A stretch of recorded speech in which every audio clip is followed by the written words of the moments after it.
Əmir əl-Möminin əleyhissalamın Nəhcül Bəlağada bir xutbəsi var, cihad xutbəsi. Həzrət buyurur ki, həqiqətən də cihad cənnət qapılarından bir qapıdır. Allah bunu ən məxsus dostları üçün açıbdı bu qapını. Qurani Kərimdən də əldə etdiyimiz budur ki, cənnətin deyir 8 qapısı var. Bu ona görə deyil ki, cənnətin qarşısında böyük bir izdiham yaranacaq və insanlar rahat keçsin. Bu məqamlardır, mərtəbələrdir, mərtəbələrə görədir. Ki, həmin mərtəbələrdən də biri, bax, şəhidlər və qazilər üçün olan qapıdır. Ki, Əmir əl-Möminin buyurur ki, cihad cənnət qapılarından bir qapıdır. Allah bunu xüsusi vəliləri, övliyaları, dostları üçün açmışdır. Dünya həyatında hər kəsin bir məntiqi var.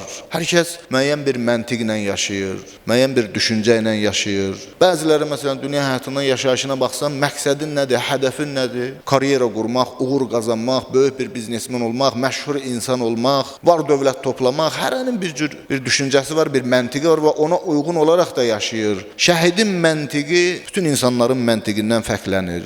Şəhid cəmiyyətinin xoşbəxtliyi üçün yaşayır. İmam Hüseyn əleyhissalamın həyatına diqqət edək. Çoxları görürsünüz, İmam Hüseyn əleyhissalama nəsihət eləyirdilər ki, İraqa getmə. Qoy İraq əhli Əməvilərlə, bu Yezidlə özü qarşı-qarşıya çıxsın. Əgər qalib gələrsə, işlər saxmana düşər və sən gedərsən. Bunların həyat məntiqi budur, yaşamaq, rahat yaşamaq, sıxıntı, əziyyət çəkməmək. Amma şəhidin həyat məntiqi bu deyil. Şəhid yanmaq istəyir, ətrafı işıqlandırmaq istəyir. Onun məntiqi cəmiyyətin bədənində əriməkdir, əriyib cəmiyyətin bədənində fəna olmaqdır, yox olmaqdır.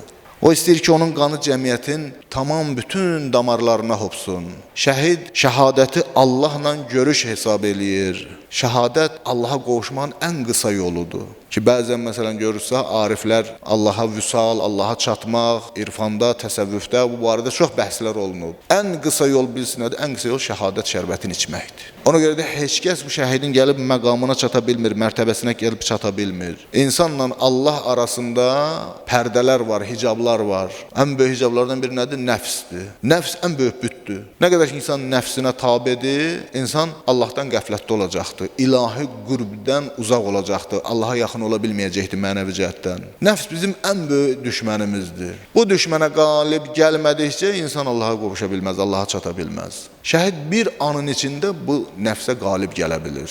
Bir anın içində.